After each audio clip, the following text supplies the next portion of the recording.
slammed the basket of files down on the desk. Couldn't help feeling a spasm of rage stab through me. Sitting on the small desk in the old record storage was nearly 2 hours of work that would now need to be refiled. The idiot doctor who had ordered them, one in a long line of idiot doctors who worked at this hospital, had sent out an email about 10 minutes ago saying he no longer needed them. No apology, no explanation, just a dismissal of need and a negation of all my work. Didn't matter that I'd spent 2 hours sneezing in the dusty archives looking for them, just like it didn't matter that I'd now have to put them away again. Now that he no longer needed them, they were essentially dead to him. I left them on the desk next to the basket labeled "To be filed" and walked towards the top of the stairs. The doctor would eventually need them again. The second I refilled them, I had no doubt, so I'd let them sit there for a couple of days to be sure. Since I was one of 3 people who had keys to this room, I was pretty secure in the notion that they weren't going anywhere. I stepped to the head of the stairs and flipped the lights off. The darkness in the file room gathered behind me, and I prepared to descend. I'd been working at the hospital for about 4 years, and patient records was by far my favorite post. I'd spent my first year in food service, bussing trays and pushing piles of dishes into the sanitizer, before taking a custodial position that I immediately hated the day after I started. I had only thought that food service employees got treated like crap, but custodians got treated like worse than crap. When a patient records position became available 6 months later, I jumped at the chance and never looked back. When I started, there were 3 people per shift, plenty of work to go around, and a supervisor who was less hands-on and more work from home. My days were spent pulling files for doctors, integrating old files back into the current format, and maintaining records as best I could. 90% of the job, though, was finding files for the army of doctors who worked at the hospital. This was the part of the job I liked the best. I know that sounds weird, but it's the truth. I lived for the thrill of the hunt. I loved finding hard-to-find files, and finding missing patient records became my passion. I'd sort through files for hours as I tried to find that one elusive patient file, or that one bit of misplaced paperwork, and the thrill of discovering it made me feel great. I felt like Indiana Jones or Laura Croft as I searched for the unfindable treasure and unearthed it from obscurity. In my first 6 months, I became the go-to guy for finding hard-to-find files, and I took a small amount of pride in that honor. About 6 months into the job, however, the department suffered a significant overhaul. It turned out the supervisor had been doing less work from home as we thought and more embezzling company funds from home. So they fired him and they put a much more hands-on boss in his place. His first order of business was to cut the departments down to himself, his secretary, and 3 file clerks. It was never a question on whether or not I'd be asked to take one of those positions. Since coming to the department, I'd received 2 kudos and gone far beyond what was required of my job.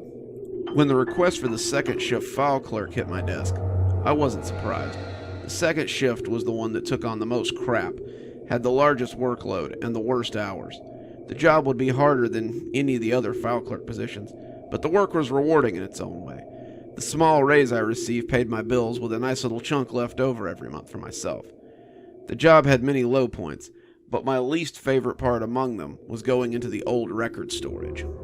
Old record storage was a little room up an old flight of concrete stairs in what maintenance called the South Mez.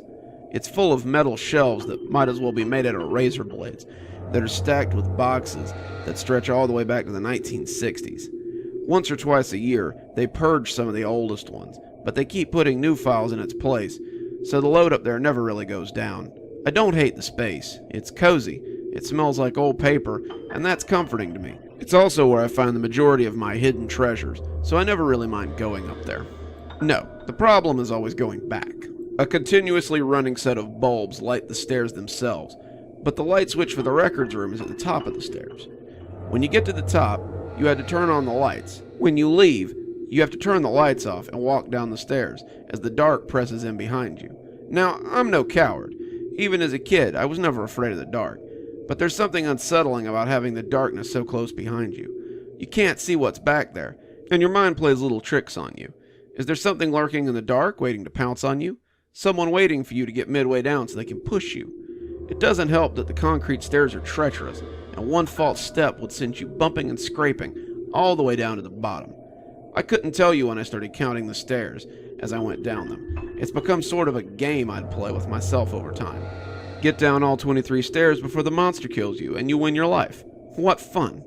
So I started down the stairs, the pervasive darkness seeming to push at my back. 1, 2, 3, 4, 5, 6, 7, 8. Stopped. Thought I heard a noise at the top of the landing, but shook it off. The old stairs made a lot of weird noises, and the paranoia I was feeling was due to the darkness at the top. I considered looking back, but some little voice in my head said it was best not to. Looking back was not allowed when you played the stair game. 9, 10, 11, 12, 13, 14, 15, 16, 17. It almost seemed like I heard a low rumble behind me, but I shrugged it off as the air handlers tuning up. 18, 19, 20, 21, 22, 23. I reached the bottom, opened the fire door, and walked out into the hallway that led back to my cubicle. Once again, I had won the game and was allowed to go back to work.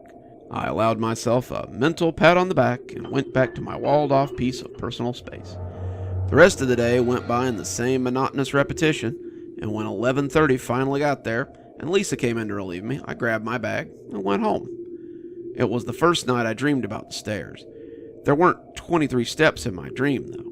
Each step I took led to another, which led to another, which led to another step in an endless staircase. As I climbed the endless stairs, I could see something moving in the darkness at the top, and its form was hidden by the shadows that made it all the stranger by its unknowable self. It seemed feline, a long, black, sleek body with an oddly small head that was sure to house rows of sharp teeth. I climbed and climbed all night long, never seeming to pass the midpoint, but before I could reach the top, my alarm went off. I was tired that morning, but I shrugged it off and had an extra large cup of coffee when I got to work. I was greeted by an email when I sat down for my afternoon, and I was unsurprised by its contents. Some of the files I had pulled yesterday were indeed needed, and the doctor in question had asked for the first 8 of them to be brought down to his office by 6 o'clock this afternoon, or suffer ye the wrath of a man who wears pajama clothes to work and has a god complex. I sighed. Never seemed to change. I grabbed my black canvas bag from beside the desk, the one I used to transport confidential files, and took my key to the door that led to the old record storage. I felt a sense of deja vu as I mounted the steps, but thankfully they did not morph into an endless staircase as I had feared they would. I counted as I climbed, but I found my eyes wandering up to the inky blackness at the top of the staircase, more than they usually did. At stair 15, I stopped and squinted into the darkness. What was that? I wondered. Sure, there was something moving up there in that soupy blackness. Had it looked feline? No, I told myself as I tried to shake off the terror that threatened to bubble up. I was seeing things due to an overactive imagination and a bad night's sleep.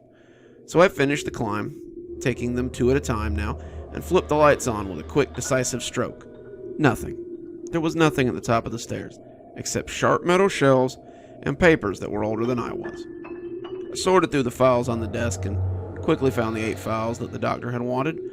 I put the rest in the to-be-filed basket and put those that I had pulled out in my canvas bag. That done, I moved to the head of the stairs and flipped the lights off as I prepared to descend the staircase. My brain sent an immediate message to run down the stairs and get this over with, but I wasn't about to slip and break a leg just because my imagination was working overtime. So with a calm and easy gait, I descended the stairs and counted as I always had. 1, 2, 3, 4, 5. What was that noise? That sounded an awful lot like claws on concrete. Maybe just a quick peek back to see. No. This was silly. Safely get down the stairs so we can deliver these files. 6, 7, 8, 9. Okay, that was definitely something. Something was walking on the landing up there. I hope it lets me get to the bottom before it jumps on me and tears my head off, because stop being stupid and just walk down the stairs. 10, 11, 12, 13, 14, 15, 16. I could almost hear it preparing to leap on me, and my mind quivered in silent fear. My rational brain tried to rein it in, but it was just so dark. 18, 20, 22, 23. I took the last few steps 2 at a time, and as my feet hit the landing, I opened the door to go out into the hallway. Once I was in the lighted corridor, I felt pretty silly about my dangerous descent. I turned to close the fire door behind me when it slammed shut hard enough to ruffle my hair. I stood looking at it in disbelief. That had been weird. I shrugged it off, though. It's an odd air current, and turned to leave. When I went to take another step, though, I came up short. That's when I realized the slamming door had trapped my messenger bag in the corridor beyond, and I'd need to free it from the closed door if I wanted to go back to work. I hesitated for a minute, remembering the door slamming as though someone had pushed it, but I shook it off and threw the door open a little harder than I meant to. It opened on an empty hallway, and my bag swung free as it thunked against my leg. I shook my head, becoming disgusted with myself and this newfound cowardice, and lifted the bag to make sure none of the files had spilled out. When I brought it into the light, however, I saw that something had slashed the side of it. The bag had a 3-foot gash in the canvas that looked like a knife had cut the crap out of it. More surprising was the state of the files inside. Of the 8, 4 were slashed cleanly through, and a 5th was nearly 2/3 cut in half. I had thought the bag might have gotten caught on something, but the files... These were no small files by any means, and it looked as though someone had taken the world's sharpest X-Acto knife and cut 5 of them vertically. If I wasn't seeing it for myself, I would have said it was impossible. I knew that neither my supervisor nor the doctor would like it very much. On that account, I had been right. Neither of them believed my story about pulling them from the bag that way, despite having the bag they were in as proof, and I was accused of vandalizing patient records. A quick check of both my desk and the mez proved that I had no way of vandalizing them, and all they could really find to do was reprimand me for not reporting damaged files. I accepted that, accepted the scolding that came with it, spent the rest of the day trying to put the files into a digital format so the doctor could read them and make his patient assessment. My mind wasn't in it, though, and I kept jumping back to the stairs. I couldn't figure out how the bag had been slashed like that. By the end of the day, I only had 4 of them done. I asked Lisa to work on the last if she found some time tonight. She said that shouldn't be a problem. I decided that some real sleep was what I really needed tonight, and so after a hefty dose of rum and coke, I fell into bed and was asleep almost at once. The dream was waiting for me, though.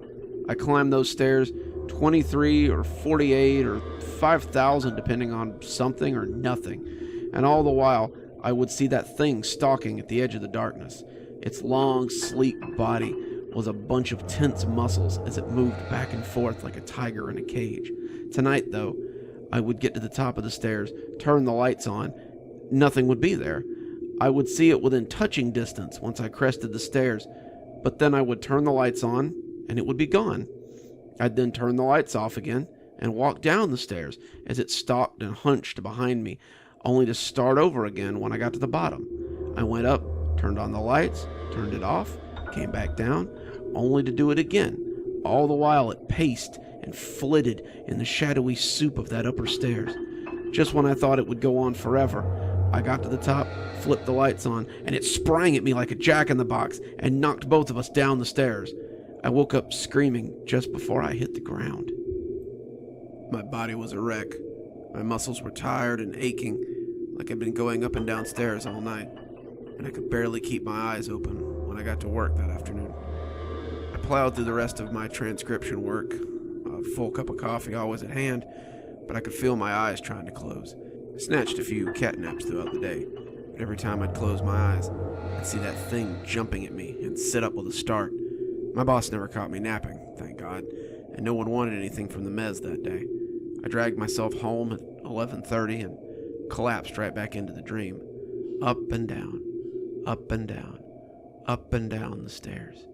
The whole time that thing was pacing and waiting in the inky blackness above. I cried in my sleep, my body wanting to drop, and when I woke up, I could feel my pillow damp underneath me, my body aching at the thought of the day ahead. When I got to work that day, I saw a sticky note on my monitor that filled me with dread. In my boss's neat handwriting, I read that the doctor had requested more records from old record storage. The doctor had written underneath it in his stupid little squiggly writing, "And be sure not to ruin them this time, please." I could have happily marched into his office and fed him that sticky note, but I was too tired to argue. With a heavy heart, I grabbed my damaged bag and headed for the stairs. As I stood outside the fire door, trying to press my shaky key into the lock, I thought that maybe this would be for the best. Maybe this was just what I needed to get past these dreams.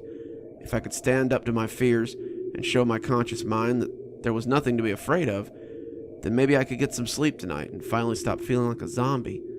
The door opened easily, and as I looked up the stairs, I felt that rush of deja vu. It looked massive to me, a climb on par with Everest. But I squared my shoulders and prepared to make that climb. 1, 2, 3. I tried not to look at the darkness ahead, but my eyes seemed incapable of looking anywhere else. 4, 5, 6, 7. Was something moving in that darkness? 8, 9, 10. No, you're imagining things. That darkness is as benign as it always has been. 11, 12, 13, 14. Something was moving in there. I could see it. I could see it pacing and stalking as it prepared to 15, 16, 17 leap on me and devour me on these steep, death-trap stairs while I climbed them to do nothing more important than dig through the past. 18, 19. I stopped for a moment, squinting into the darkness. Did I really see something? I was sure I did, but it was hard to tell by the light of those old fluorescents that hung humming above me. I started climbing again, and while I wasn't sure I couldn't see anything, I couldn't be sure there wasn't something up there either. 20, 21, 22, 23. I lifted my hand out shakily, flipped the switch, expecting to be pounced on any minute, but as the shapeless mass... Click. Nothing. Just old records and metal shelves. Same as always. I let out a thankful sigh and felt silly now that I stood in the light of the overheads and looked around like a furtive mouse. Of course there was nothing up here. Where would it hide? The room was long, but it was narrow and lacking in places to remain unseen. I scolded myself as I unpacked boxes and slowly unearthed the files the doctor needed. After an hour, I had them all secured within my satchel and ready for transport back to the land below. I moved to the top of the stairs and prepared to descend.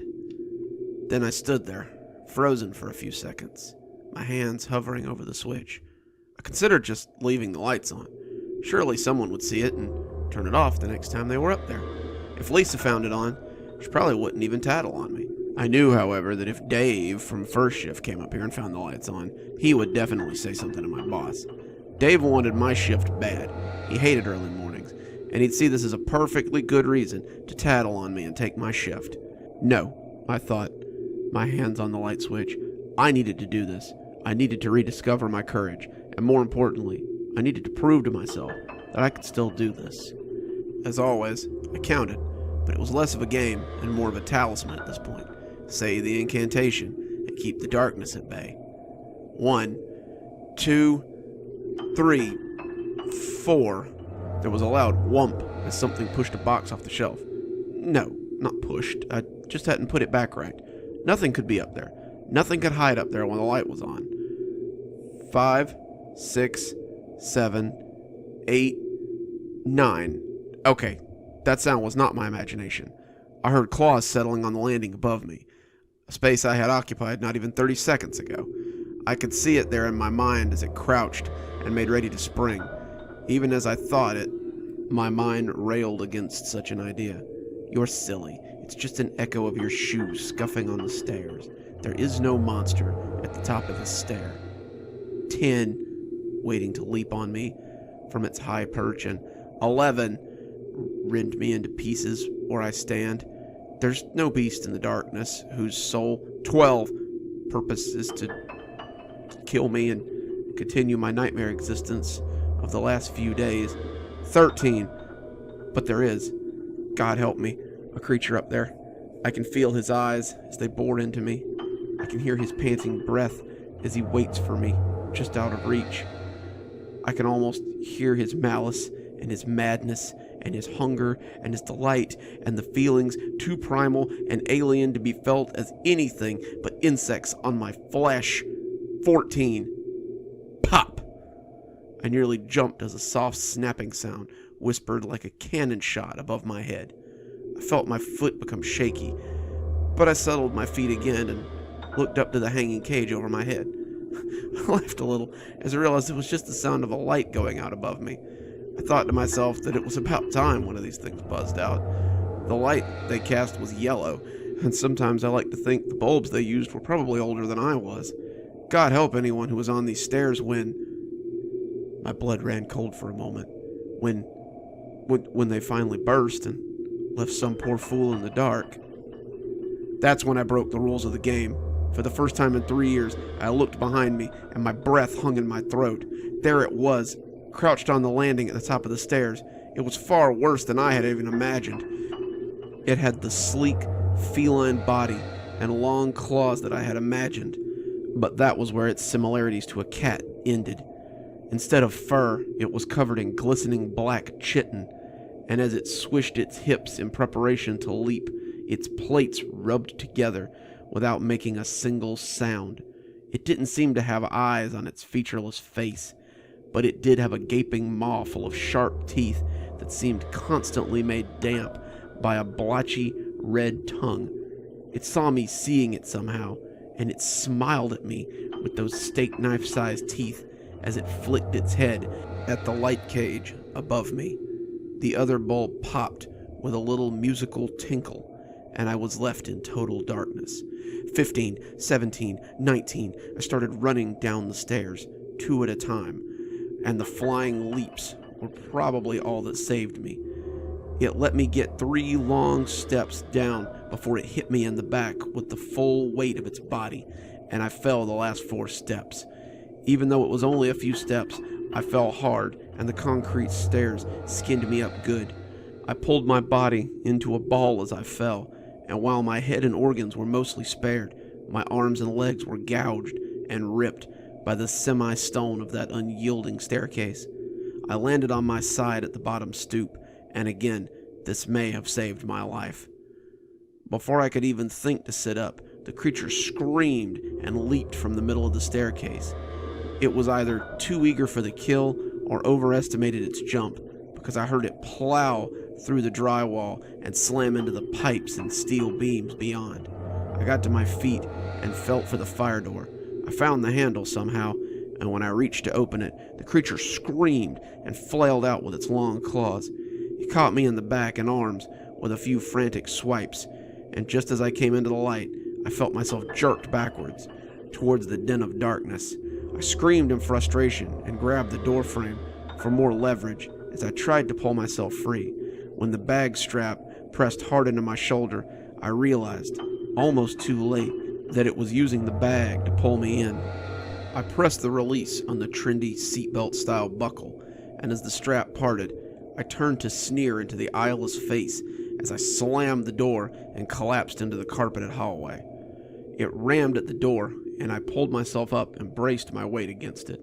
The door, made of concrete and reinforced steel, bent a little as the creature slammed into it, and it was all I could do to hold my pitiful body against it. I don't remember passing out, but I guess I must have, because that's where my boss found me a few minutes later. He called security and got me down to the ER so they could take a look at my injuries. The hospital offered to pay me for all my care, and it was a good thing they did, because I would have likely sued them if they tried to send me a bill. In all, I had 3 large cuts on my back that needed stitches, 5 smaller ones that needed to be clean and bound, a wrist that was nearly broken and would be sore for several weeks, and too many bumps and scrapes to count. One of the techs said he remembered a motorcycle rider who had fallen off his bike on the freeway, and the description certainly fit how I felt, run over and next to dead. I told security about what had happened on the stairwell, and they went to investigate. I doubt any of them believed a monster had lived in the stairwell of the old record storage, but when an employee gets hurt that badly on the job, there is paperwork that still needs to be filed with something. They searched and searched, going up into the ceiling tiles and inspecting the hole in the wall, but found nothing other than my bag that had been torn to shreds and thrown through the hole in the wall. They were at a complete loss of how the door had been so badly damaged, and one of the security guys said that if I had done this to the door or the wall, I'd probably be in a lot worse shape than I was now.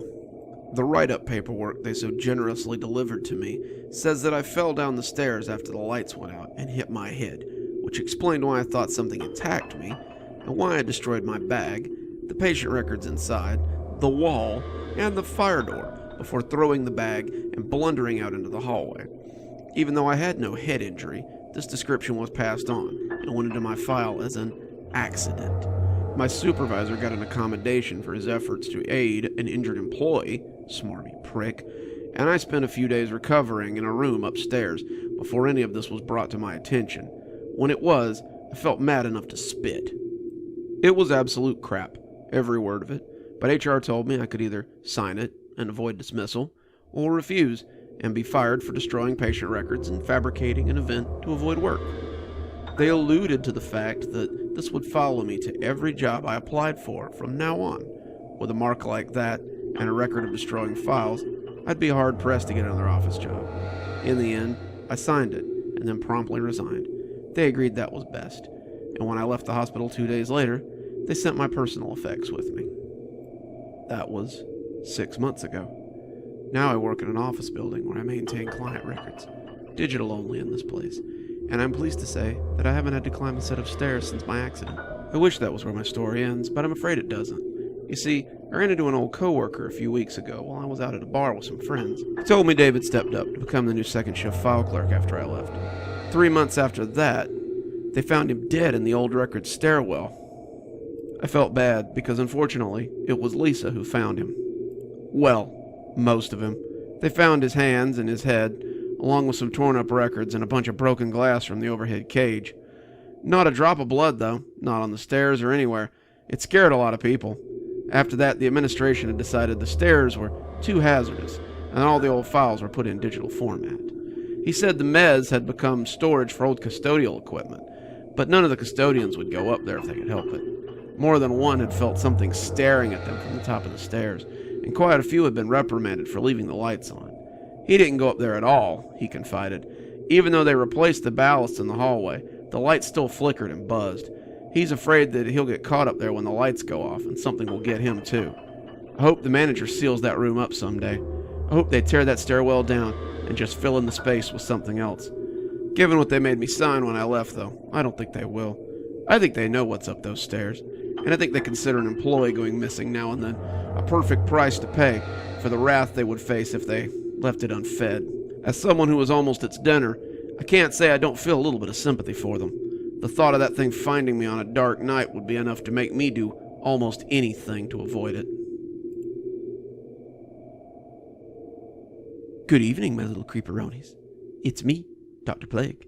Thank you so much for joining me for another one of my throwback stories. If you like what you hear, come back next Wednesday when we'll be reading another one from my book, Internet Nightmares. Or join us on Sunday for one of my new stories that I read weekly. If you'd like to support the channel, we have a Patreon, or you could buy one of my books off of Amazon. I've left links below for both. And again, I hope to see you next time. This is Dr. Plague, signing off.